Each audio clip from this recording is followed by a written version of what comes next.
হযরত হালিমাতুস সাদিয়া বলেন, আমি শিশু মুহাম্মদকে শত চেষ্টা করার পরেও কোনদিন তার বাম স্তন রাসূল সাল্লাল্লাহু আলাইহি ওয়াসাল্লামকে পান করতে পারেন নাই।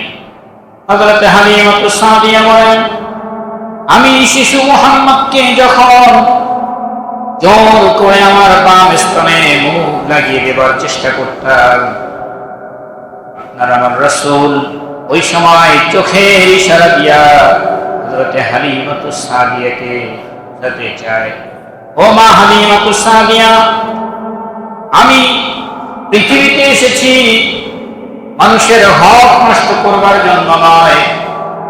আমার হক ছিল ডান স্তন আমি পান করেছি, বাম স্তন এটা আমার হক নয়, এটা আমার ভাই আব্দুল্লাহর হক।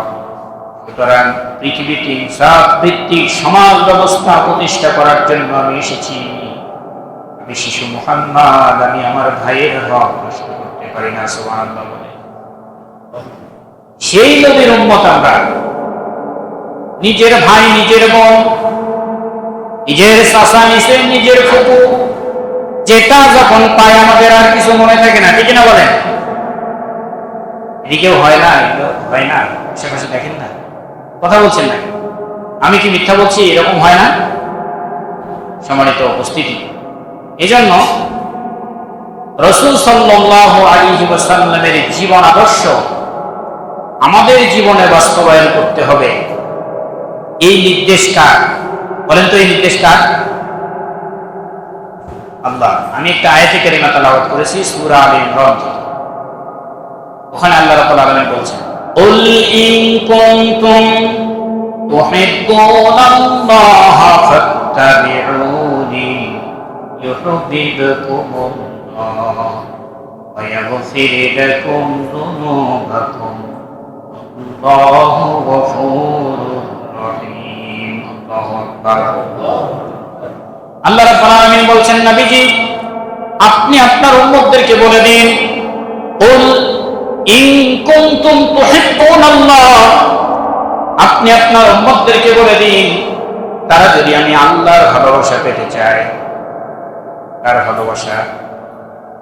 আল্লাহর ভালোবাসা আমরা সকলেই পেতে চাই।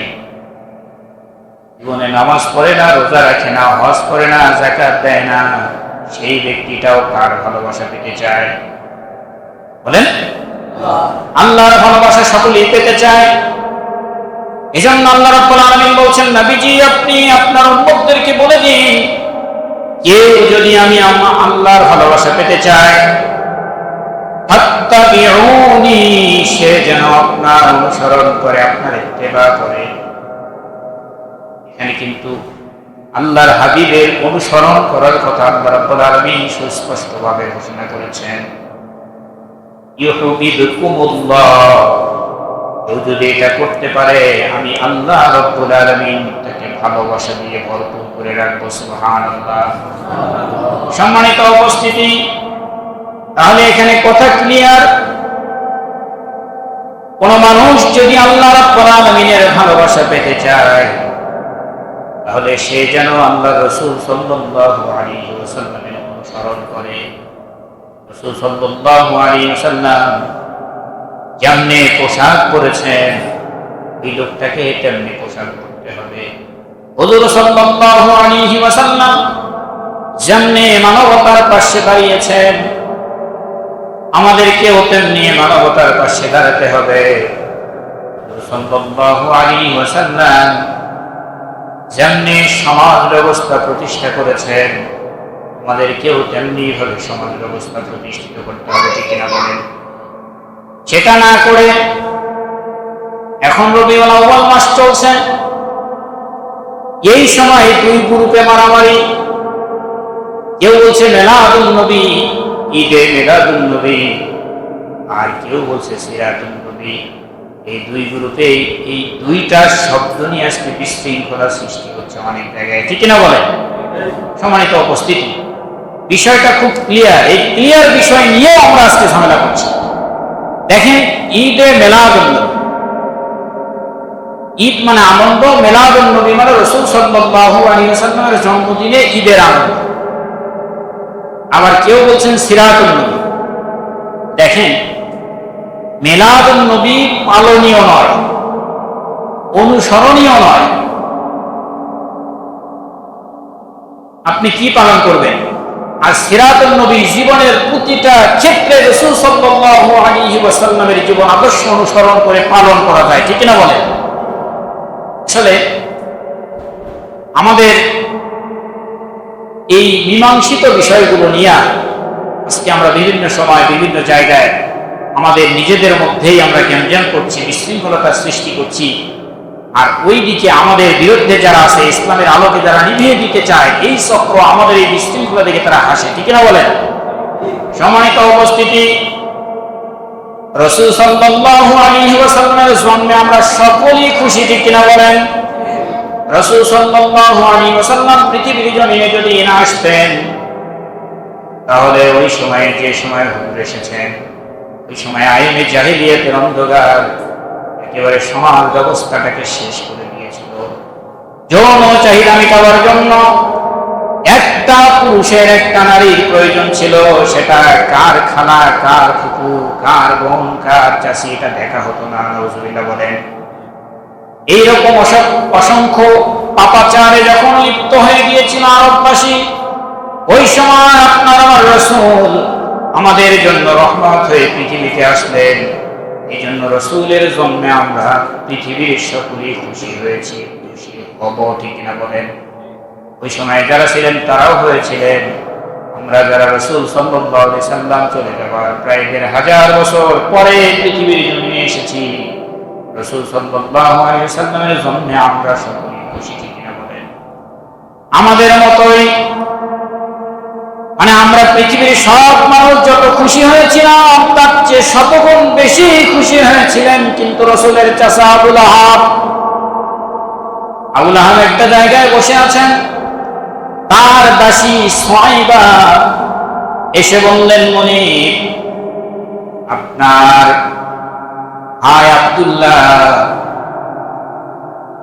তার ঘরে আপনার একজন এতিম ভাতিজা জন্মগ্রহণ করেছেন। কারণ রাসূল সাল্লাল্লাহু আলাইহি সাল্লাম পৃথিবীতে আসার আগে তার বাবা আব্দুল্লাহ পৃথিবীর জমিন ছেড়ে চলে গেছেন। এসে বললেন, আপনার ভাই আব্দুল্লাহর স্ত্রী আমিনার গর্ভে ফুটফুটে একটা শিশু বাচ্চা জন্মগ্রহণ করেছেন। এই সংবাদটা শোনার পরেই আবু লাহাব ওই জায়গায় শাহাদাত মুদির ইশারা করে দাসী সুহাইবাকে চিরদিনের জন্য মুক্ত করে দিয়েছিলেন। খুশির ঠেলায়, খুশির চোটে এরকম খুশি হয়েছিলেন।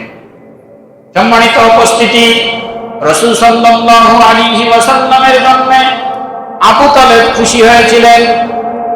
রাসূল সাল্লাল্লাহু আলাইহি ওয়াসাল্লামকে নিজের সন্তানের মতো লালন পালন করেছিলেন আবু তালেব। শুধু তাই নয়, নিজের সন্তান জাফর হযরত আলীকে যতটা না ভালোবাসতেন, তার চেয়ে দ্বিগুণ তিনগুণ বেশি ভালোবাসতেন আপনার আমার রাসূলকে। সুবহানাল্লাহ। রাত্রিবেলায় মুহাম্মদুর রাসূলুল্লাহ সাল্লাল্লাহু আলাইহি ওয়াসাল্লামকে বুকে চেপে ধরে আবু তালেব ঘুমাইতেন। তারপরেও আবু তালেবের কপালে জান্নাত জুটবে না, কারণ সে রাসূল সাল্লাল্লাহু আলাইহি ওয়াসাল্লামের জন্মে খুশি হলেও রাসূল সাল্লাল্লাহু আলাইহি ওয়াসাল্লামের আনিত আদর্শ নিজের জীবনে গ্রহণ করে নাই, বাস্তবায়ন করে নাই। সম্মানিত উপস্থিতি, এজন্য রাসূল সাল্লাল্লাহু আলাইহি ওয়াসাল্লামের জন্মে যদি আমরা খুশি হই, গরু জবাই করে, খিচুড়ি রান্না করে, হই হুল্লোড় করে, মিছিল করে, ট্রাকের উপরে ফুলের গাড়ি সাজায়া সেখানে জুলুস আমরা করি, কিন্তু রাসূল সাল্লাল্লাহু আলাইহি ওয়াসাল্লামের আদর্শ যদি আমরা গ্রহণ না করি, জীবনে বাস্তবায়ন না করি, সবগুলো আমাদের মাঠে মারা যাবে। কথা বুঝতে পারছেন? সম্মানিত উপস্থিতি, তারপর আমরা যেভাবে জন্মদিন পালন করি, সাহাবীরা আমাদের চেয়ে একটু কম বুঝতেন, এজন্য তারা এইভাবে পালন করে না। ওই সময় করে নাই, তাবেঈনও করে নাই, সালফে সালিহিন, সিদ্দিকিন, শুহাদায়ে কেউ তারা এইভাবে রাসূলের জন্মদিন উদযাপন করে নাই আমরা যেভাবে করি। এবং রাসূল সাল্লাল্লাহু আলাইহি ওয়াসাল্লাম আমাদেরকে বলে যায় নাই কিভাবে আমরা তার জন্মদিন পালন করব, একেবারে ওই হুল্লোড় করে আমরা যেভাবে পালন করি এইভাবে হুজুরের কোনো নির্দেশনা নাই। আল্লাহর হাবিব সাল্লাল্লাহু আলাইহি ওয়াসাল্লামকে প্রশ্ন করা হয়, ইয়া রাসূলুল্লাহ, আপনি সোমবারের দিনে রোজা রাখেন কেন? আল্লাহর হাবিব বললেন, এই সোমবারের দিন আমি দুনিয়ার জমিনে জন্মগ্রহণ করেছি। এই সোমবারের দিন আল্লাহ রাব্বুল আলামিন আমাকে নবুয়ত দিয়ে ধন্য করেছেন। এই শুকরিয়া আদায়ের জন্য সোমবারের দিন আমি রোজা রাখি। সুবহানাল্লাহ। তাহলে আমরা যদি রাসূল সাল্লাল্লাহু আলাইহি ওয়াসাল্লামের আদর্শ বাস্তবায়ন করতে চাই, আমাদেরকেও সোমবারে কি করতে হবে বলেন? কি করতে হবে? রোজা রাখতে হবে। এটা রাসূল তার জন্মদিনের শুকরিয়া আদায় স্বরূপ সোমবারের দিনে রোজা রেখেছেন। কিন্তু আমরা 12ই রবিউল আউয়াল একেবারে হই হুল্লোড় করে খিচুড়ি রান্না করে যোহরের নামাজের পর খিচুড়ি বিতরণ হয়। যে বলেন তো ইফতার কখন হয়? ইফতার হলে যোহরে যে খিচুড়ি বিতরণ হলো, গত বছর আব্দুল নূর হুজুর, অধ্যক্ষ মাওলানা আব্দুল নূর হাফিজাহুল্লাহ, আমার প্রিয় অভিভাবক, উনি একজনকে ধরেছিলেন, আমি পাশে ছিলাম। আমরা না বলি, মানুষকে ছোট করা আমাদের কাজ নয়, মানুষকে বোঝানো আমাদের কাজ। বললেন যে আপনারা যে এই যে যোহরের নামাজের পরে পোলাও বিতরণ করছেন, তো আমি আপনাদের ওই অনুষ্ঠানে উপস্থিত হলাম, মনে করেন হলাম, আমি তো আছি রোজা, তা আপনারা যোহরের পরে পোলাও দিচ্ছেন, আমি আমার প্যাকেটটা এখন কি করব? বললেন যে হুজুর আপনি আপনার প্যাকেটটা রাখবেন, ওটা ইফতারের পরে খাবেন। হুজুর বললেন আমার সামনে সবাই খাবে, আমি যোহরের পরে ধরে থাকবো ইফতার পর্যন্ত, এই কোন নিয়ম? এটা কোন নিয়ম? আপনারা কি ইফতারের পূর্বে পরিবেশন করতে পারেন না? সম্মানিত উপস্থিতি, সোমবারের দিনে রোজা রেখে যদি রাসূল সাল্লাল্লাহু আলাইহি ওয়াসাল্লামের জন্য আমরা খুশি হতে পারি, তাহলে রাসূল সাল্লাল্লাহু আলাইহি ওয়াসাল্লামের আমলের সাথে আমাদের আমলটা মিলে যাবে। আর আমলটা মিলে গেলে আল্লাহ পাক আমাদেরকে ক্ষমা করতে পারে। সুবহানাল্লাহ বলেন। সম্মানিত উপস্থিতি, এবার আসেন রাসূল সাল্লাল্লাহু আলাইহি ওয়াসাল্লামের জীবন আদর্শ কিভাবে মানতে হবে আমাদেরকে। আল্লাহর হাবিব সাল্লাল্লাহু আলাইহি ওয়াসাল্লাম ঈদগাহে যাইতেছেন। ঈদগাহে যাওয়ার সময় রাস্তার পাশে দেখেন ছোট্ট একটা বাচ্চা কান্দে। আল্লাহর হাবিব গিয়ে বললেন, বাবা তুমি কান্নাকাটি করছো কেন? এখানে তোমার কি হয়েছে? ছোট বাচ্চাটা বললেন, আপনি কোথায় যাবেন যান, আপনার কাছে আমার দুঃখ বলে লাভ নাই। এখানে আমি যার জন্য বসে আছি তাকে যদি কখনো পাই তাহলে আমার মনে দুঃখ তার কাছে বলবো। আল্লাহর হাবিব বললেন, বাবা তার জন্য বসে আছে তো বলা যাবে কি? বলছে, আমি আব্দুল্লাহর বেটা মুহাম্মদুর রাসূলুল্লাহ সাল্লাল্লাহু আলাইহি ওয়াসাল্লামের জন্য এখানে বসে আছি। আল্লাহর হাবিব সন্তানটাকে বুকে জড়িয়ে ধরলেন, বাবা আমি সেই মুহাম্মদ, আমাকে বলতে পারো? সন্তানটি বললেন, ইয়া রাসূলুল্লাহ, আমার বাবা মারা গেছে কিছুদিন হলো, আমার মা দ্বিতীয় আরেকজনকে বিবাহ করেছে, এই লোকটা আমাকে দেখতে পারে না, আমার মা আমাকে খাবার দেয়, সেই লোকটা সহ্য করে না। ইয়া রাসূলুল্লাহ, আমাকে মাঝে মধ্যেই ধরে মারে, এই কষ্ট সহ্য না হয়, কষ্ট আমার আর সহ্য হচ্ছিল না। এই সময় আমার মা বললেন, বাবারে আমি তোর জন্য কিছুই করতে পারবো না, অতএব তুই আজকে চলে যা, ঈদগাহের পাশে বসে থাক, ওখান দিয়ে মানবতার বন্ধু মুহাম্মদুর রাসূলুল্লাহ সাল্লাল্লাহু আলাইহি ওয়াসাল্লাম চলে যাবে, তুই তার কাছে তোর মনের দুঃখ যদি বলিস সে তোর একটা ব্যবস্থা করে দেবে। আল্লাহর হাবিব ওই সন্তানের কথাগুলো শুনছিলেন, চোখ দিয়ে পানি দরদর করে পড়ছিলেন। সন্তানটাকে হাত ধরে কোলে তুলে নিয়ে আদর করলেন, গালে মুখে চুমা দিলেন। ঈদগাহে যাওয়া বন্ধ করে সন্তানের হাত ধরে বাড়ির দিকে ফিরে আসলেন। দরজা থেকে ডাক দিলেন, আয়েশা কোথায় তুমি? হযরত আয়েশা সিদ্দিকা বললেন, ইয়া রাসূলুল্লাহ আমি আছি। আম্মাজান আয়েশা সিদ্দিকের সামনে শিশু বাচ্চাটাকে নিয়ে গিয়ে আপনার আমার রাসূল বললেন, আয়েশা রে, ঈদের দিনে আনন্দ ঘন দিনে আল্লাহ রাব্বুল আলামিন তোমার জন্য এই পুরস্কার পাঠিয়েছে। সুবহানাল্লাহ বলেন। এটাকে লালন পালন করো, আল্লাহর আরো খুশি হয়ে যাবে। আমরা এই এতিমদের জন্য যদি নিজেদের অবস্থান থেকে চেষ্টা করতে পারি, তাহলে রাসূলের আমলের সাথে যদি আমাদের আমল মিলে যায়, আল্লাহ রাব্বুল আলামিন আমাদেরকে মাফ করে দেবে। রাসূলের ভালোবাসা শুধু পোলাও খাওয়া নয়। সম্মানিত উপস্থিতি, কাফেরদের অত্যাচারে অত্যাচারিত হয়ে আল্লাহ রাব্বুল আলামিনের নির্দেশে যখন আপনার আমার রাসূল মদিনায় হিজরত করবেন, ওই সময়ে কাফেররা আপনার আমার রাসূলের ঘরের চতুর্দিকে দাঁড়ানো। ওই সময়ে হযরতে আলী রাদিয়াল্লাহু তাআলা আনহুকে ডেকে বললেন, আলী রে, আমার বিছানায় আমার কম্বল গায়ে দিয়ে শুয়ে পড়ো। হযরতে আলী বললেন, ইয়া রাসূলুল্লাহ, আপনার বিছানায় আপনার কম্বল গায়ে দিয়ে শুয়ে পড়ব। সকালবেলা তারা কম্বল না তোলার আগেই যদি তরবারির আঘাত দিয়ে আপনাকে মনে করে আমাকে শেষ করে দেয়, এতটুকু করলেও আমার কোনো আফসোস নেই, দুঃখ নাই। আমার মনের মধ্যে একটা সান্ত্বনা থাকবে, আমি আলীর বিনিময় আল্লাহর রাসূল পৃথিবীর জমিনে জীবিত আছে। সুবহানাল্লাহ বলে। এটা হচ্ছে রাসূলের ভালোবাসা। জীবন যাওয়ার ঝুঁকি নিয়ে তারপরে রাসূলের বিছানায় রাসূলের কম্বল গায়ে দিয়ে শুয়ে পড়েছিলেন। সম্মানিত উপস্থিতি, আমার আপনার রাসূল মদিনাতে যাবে 6 মাস আগে। এখানে একটা গুরুত্বপূর্ণ শিক্ষা দেখেন। 6 মাস আগে হযরত আবু বকরকে বলছিলেন, আবু বকর, মদিনায় যাওয়া লাগতে পারে। তার মানে 6 মাস আগে কর্মীদেরকে এজন্যই জানিয়ে দিয়েছেন, আমার কর্মীরা যেন কেউ মক্কায় থেকে কেউ যেন মদিনায় যেতে পারে, কেউ যেন আবিসিনিয়ায় যেতে পারে, কেউ যেন অন্য কোনো রাষ্ট্রে চলে যেতে পারে। তারপরে আমি যাওয়ার আগেই আমার সব কর্মী যদি এদিক ওদিক চলে যায়, তাহলে তাদের কোনো সমস্যা হবে না। নেতা নিজে বাঁচার আগে কর্মীদের কথা চিন্তা করেছে। সুবহানাল্লাহ বলেন। আর আমাদের দেশের নেতা কর্মীদেরকে অর্ডার দিয়েছিল, তোমরা যার কাছে যা আছে নিয়ে ময়দানে নামো। এরপরে নেতা আস্তে করে গণভবন থেকে হেলিকপ্টার যোগে একেবারে চলে গেছে মামুবাড়ি দিল্লিতে। ঠিক না বলেন? তার মানে নেতা, আমাদের নেতার মধ্যে তাদের মধ্যে পার্থক্য। আমাদের নেতা প্রিয় রাসূল সাল্লাল্লাহু আলাইহি ওয়াসাল্লাম বলেছিলেন 6 মাস আগে, তার মানে আবু বকর মদিনায় যাওয়া লাগতে পারে। সকল কর্মীরা যেন অ্যালার্ট হয়ে তারা যেন বিভিন্ন দিকে চলে যেতে পারে। পরিবেশ পরিস্থিতি যখন ফিরে আসবে, তখন আবার বিজয়ের বেশে মক্কাতে প্রবেশ করা যাবে। কর্মীদের ব্যবস্থা করে আমাদের নেতা চলে গেলেন মদিনায়। আর তোমাদের নেতা তোমাদেরকে মাঠে নামতে বলে শত্রুদের সামনে ঠেলে দিয়ে নেতা আস্তে করে দেশের সম্পদ সব কিছু নিয়ে চলে গেলেন দিল্লিতে। আওয়ামী লীগের ভাইরা, একটু অনুশোচনা হয় না আপনাদের?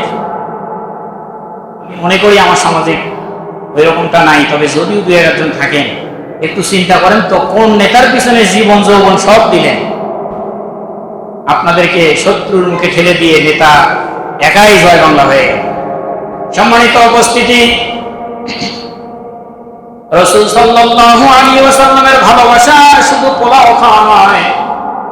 আল্লাহর হাবিব জিহাদের ময়দানে, উহুদের ময়দানে আছেন।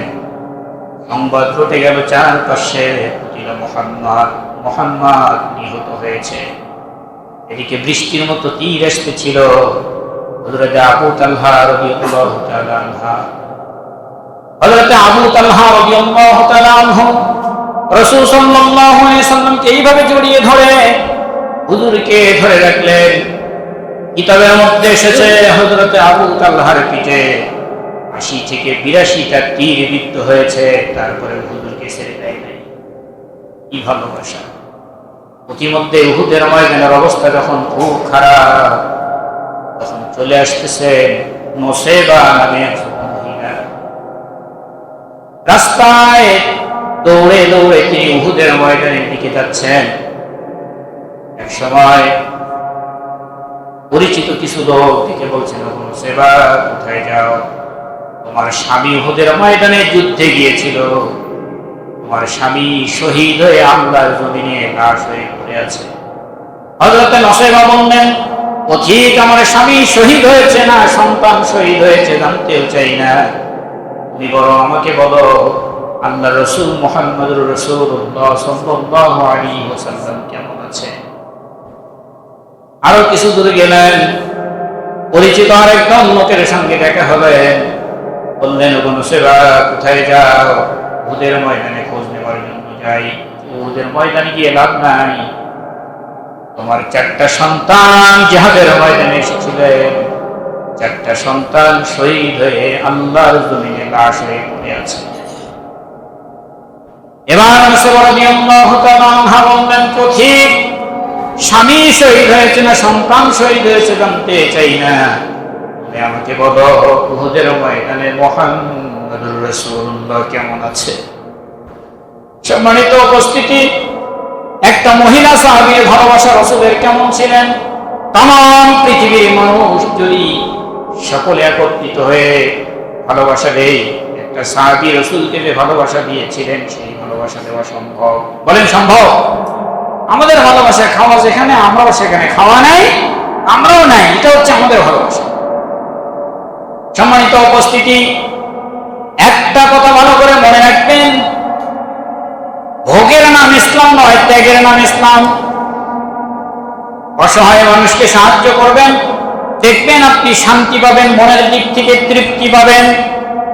আর জনগণের সম্পদ চুরি করে সম্পদ বানাবেন, আপনার টেনশন থাকবে কখন যে কি হয়, কখন যে কি হয়।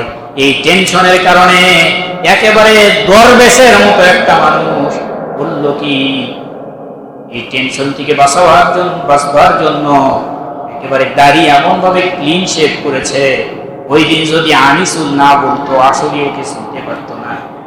কোস্টগার্ড যখন আনিসুলকে ধরেছে তখন আনিসুল বলছে ওই যে সালমান, সামনে যায় দেখে আসলেই সালমান তো মনে হয় না, কি বলছে ওটাই সালমান। ভালো করে তাকে দেখে হাই রে দরবেশ, কামটা করছে একেবারে দাড়ি ক্লিন শেভ করে। এরা এবার আমাদেরকে ধর্ম ব্যবসায়ী বলেছিল, মনে আছে আপনাদের? এরাই বলেছিল আমরা ধর্ম ব্যবসায়ী, ধর্ম ব্যবসায়ীদের কাজ দেখেন। বাঁচবার জন্য দাড়ি ক্লিন শেভ করে সদরঘাটে গেলেন, কিন্তু ওরা ভুলেই যায় আল্লাহ যদি ধরে পৃথিবীর কোনো মানুষ তাদেরকে বাঁচাতে পারে না। ঠিক না বলেন? সম্মানিত উপস্থিতি, যারা এতদিন আমাদেরকে পাকিস্তানের এজেন্ডা, পাকিস্তানের দালাল বলে চিৎকার করত, কেউ দেখাতে পারে না আমাদের কোন নেতা কর্মী পাকিস্তানে গেছে, তারা হাসি মুখে ফাঁসির মঞ্চে গেছে। ঠিক না বলেন? কিন্তু আমরা যাদেরকে ভারতীয় দালাল ভাবতাম, আল্লাহ তাদের মেজরিটি পার্সেন্ট ঠিকই ভারতে চলে গেছে। কেউ কেউ যাওয়ার সময় ধরা খাচ্ছে। গতকাল ধরা খাইছে সাবেক ডিএমবি কমিশনার আসাদুজ্জামান মিয়া। তার মানে আমরা যাদেরকে ভারতের দালাল ভাবতাম তারা আসলেই ভারতের দালাল, সব কয়টা ভারতে গেছে। আর আমাদেরকে যারা পাকিস্তানি দালাল বলতো, এতদিন মিথ্যা অপবাদ দিত, আমাদের কোনো নেতা কর্মী, তাদেরকে বারবার বলা হয়েছে প্রাণ ভিক্ষা চাও, রাষ্ট্রপতির কাছে প্রাণ ভিক্ষা চায় নাই, হাসতে হাসতে ফাঁসির মঞ্চে গেছে যেন শ্বশুর বাড়িতে যাচ্ছে। সুবহানাল্লাহ বলে। তার মানে তারা জানে আমরা আজকে ফাঁসির রশি গলায় নিচ্ছি পরিবারের জন্য না, গাড়ি কেলেঙ্কারির জন্য না, পদার্থসাদের জন্য না, আল্লাহর জমিনে আল্লাহর দ্বীন প্রতিষ্ঠা করার অপরাধে আজকে আমাদের গলায় ফাঁসির রশি। সেই জন্য তারা জানে ফাঁসির রশি গলায় নিতে দেরি, মৃত্যু হলেই ওপারে আল্লাহর জান্নাত তাদের জন্য অপেক্ষা করছেন। সুবহানাল্লাহ। সম্মানিত উপস্থিতি, এই জন্য ত্যাগের নাম ইসলাম না, ভোগের নাম ইসলাম না, ত্যাগের নামই ইসলাম। ত্যাগেই শান্তি পাওয়া যায়। সম্মানিত উপস্থিতি, গভীরভাবে মনোযোগ দেবেন।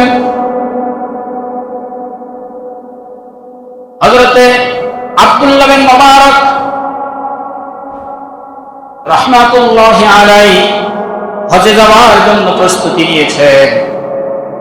দেখেন তার ছোট বাচ্চাটা সামনে এসে কাঁদতেছে। বাচ্চাটাকে ধরে বললেন, বাবা কাঁদছো কেন?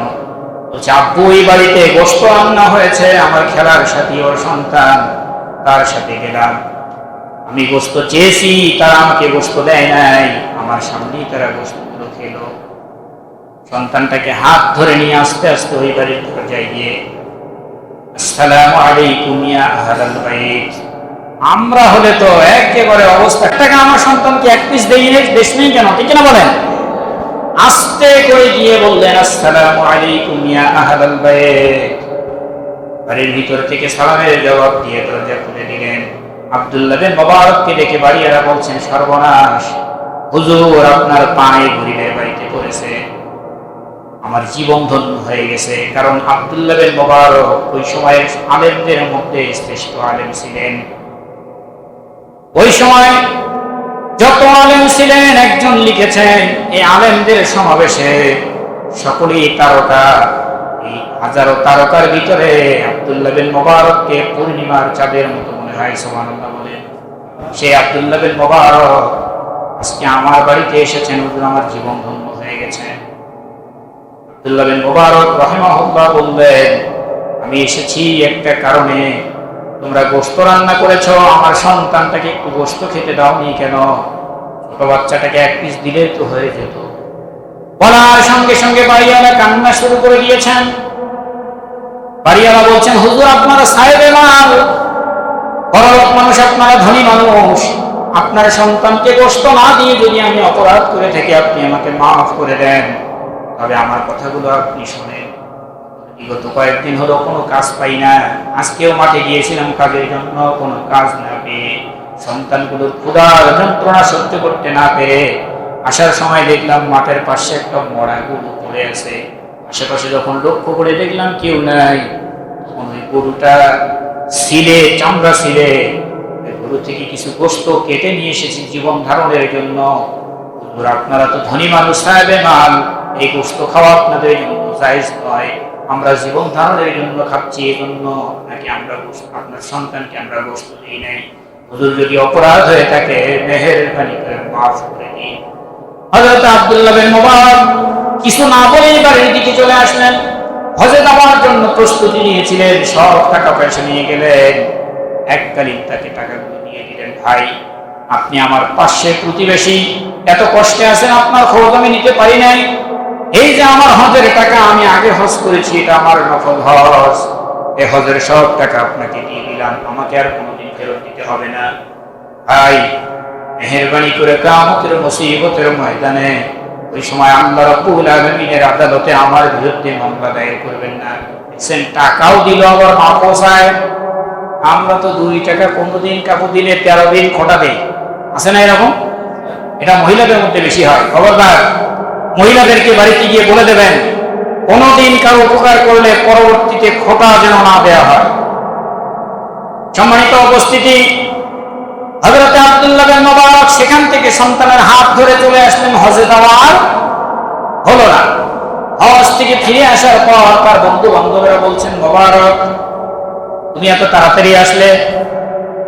আব্দুল্লাহ বিন মুবারক কথা বলে না, কারণ তিনি তো হজেই যায় নাই। আবার যারাই আসতেছে তারাই বলতেছে, তুমি এত তাড়াতাড়ি আসলে, কোন দিন আসলে? যে ভাই আমি হজে যাই নাই। আব্দুল্লাহ বিন মুবারক যখনই বলছে হজে যায় নাই, তখন তার বন্ধু বান্ধবরা আশ্চর্য হয়ে গেছে, এই লোক জীবনে কোনোদিন মিথ্যা কথা বলে নাই, মিথ্যা কথা বলতে তার দেখি নাই, শুনি নাই, তার কোনো রিপোর্ট নাই, অথচ আজকে এভাবে বলছে। বলছে, আব্দুল্লাহ বিন মুবারক তুমি কি বলছো? তোমাকে আমরা দেখেছি কাবা শরীফ তাওয়াফ করার সময় আমার সামনে ছিলে, এতগুলো মানুষের চোখ কেমনে ভুল দেখে? কয়েকজন একত্রিত হয়ে বললেন, তুমি কাবা শরীফ তাওয়াফের সময় আমাদের সামনে ছিলে, বিনায় আমাদের সামনে ছিলে, সাফা মারওয়ায় আমাদের সামনে ছিলে, শয়তানকে কঙ্কর নিক্ষেপ করার সময় আমাদের সাথে ছিলে, এমনকি আরাফাতের ময়দানেও আমাদের সামনে বসেছিলে। শোনার সাথে সাথে আব্দুল্লাহ বিন মুবারক আশ্চর্য হয়ে গেলেন, তিনি কিছুই বুঝতে পারলেন না। রাত্রে বেলায় স্বপ্নে কে যেন বলতেছে, আব্দুল্লাহ বিন মুবারক তুমি তোমার এই হজের টাকাগুলো ওই দরিদ্র পরিবারকে দিয়ে যে স্যাক্রিফাইস করেছো, আমি আল্লাহ রাব্বুল আলামিন এতটাই খুশি হয়েছি, তোমার বেশি একজন ফেরেশতা দিয়া হজের সকল আনুষ্ঠানিকতা সম্পন্ন করেছি। সুবহানাল্লাহ বলেন। শুধু তাই নয়, ও আব্দুল্লাহ বিন মুবারক শুনে নাও, তোমার ওসিলায় এবার আরাফাতের ময়দানে যত হাজী উপস্থিত হয়েছিল সকলের হজ আমি আল্লাহ কবুল করে নিয়েছি। সুবহানাল্লাহ। সম্মানিত উপস্থিতি, এটাই হচ্ছে রাসূল সাল্লাল্লাহু আলাইহি ওয়াসাল্লামের সিরাত, এটাই হচ্ছে রাসূল সাল্লাল্লাহু আলাইহি ওয়াসাল্লামের আদর্শ, এটাই হচ্ছে রাসূল সাল্লাল্লাহু আলাইহি ওয়াসাল্লামের উম্মতের পরিচয়। ঠিক কিনা বলেন? আজকে সেই নবীর উম্মত দাবি করে তাহাজ্জুদের নামাজ দিয়ে, ফজর পর কোরআন তেলাওয়াতের মধ্য দিয়ে দিন শুরু করে। আজকে সেই তাহাজ্জুদি আউলিয়ারা, একজন বলছে দিনে 70-80 রাকাত নামাজও নাকি পড়ে তারা। এই বদমাইশগুলো ক্ষমতাচ্যুত না হলে আমরা বুঝতে পারতাম না এরা কত বড় তাহাজ্জুদি আউলিয়া। এই এক রূপপুর পারমাণবিক বিদ্যুৎ কেন্দ্র থেকে যদি হয় 60,000 কোটি টাকা, 59,000 কোটি টাকা, এরা করছে কি এখন তা বোঝা যাচ্ছে। গতকাল আমাদের জ্বালানি উপদেষ্টা বলেছেন বিদ্যুৎ বিভাগে দুর্নীতি মাত্র 1 লক্ষ কোটি টাকা, বকেয়া করে আছে 60,000 কোটি টাকা। 60,000 কোটি টাকা চায়না কয়লার বিল বাকি, রাশিয়াতে কয়লার বিল বাকি। আচ্ছা, আপনারা বিদ্যুৎ বিল দেন না কয় মাস হলো বলেন তো একটু? প্রতি মাসে ক্লিয়ার। আপনি যদি প্রতি মাসে ক্লিয়ার করেন, ওখানে 60,000 কোটি বাকি থাকে, এই গেল কোথায়? তাহলে এই তাহাজ্জুদ করে কাম হবে? সম্মানিত উপস্থিতি, এখন এই চোরগুলো যাওয়ার পরে আমরা বুঝতে পারছি আল্লাহ রাব্বুল আলামিন আমাদের দেশে অনেক সম্পদ দিয়েছিলেন, শুধু সুষম বন্টন না হওয়ার কারণে আমরা গরিবই থেকে গেলাম। মাঝখান থেকে জুনায়েদ আহমেদ পলকের স্ত্রী টিউশনি করে ঢাকায় 15টা ফ্ল্যাট নিল। আপনাদের যাদের শিক্ষিত স্ত্রী আছে টিউশনিতে লাগায় দেন। ও যখন প্রথমবার নির্বাচন করে 2009 সালে 8 সালে, তখন ওর সম্পদ ছিল 50,000 টাকার কয়েক কাঠা জমি। এখন এমন শিক্ষিত বউ পালো ভাই, আমরা করলেন তো। এই বইয়ের টিউশনির টাকা দিয়ে ঢাকায় 15টা ফ্ল্যাট, কয়েকশো বিঘে জমি, আমেরিকাতে 3টে বাড়ি। তাহলে বোঝেন এবার কি হয়েছে আমাদের দেশে। আল্লাহ সুবহানাহু ওয়া তাআলার কাছে বিনয়ের সাথে আবেদন করছি, শয়তানগুলোকে যখন আপনি সরিয়ে দিয়েছেন মেহেরবানি করে, এবার সকলের সম্মিলিত প্রচেষ্টায় আমাদের বাংলাদেশটাকে একটা স্বাধীন, সার্বভৌম, সমৃদ্ধশালী সোনার বাংলা গঠনের তৌফিক দান করুন। সকলে বলুন আল্লাহুম্মা আমিন।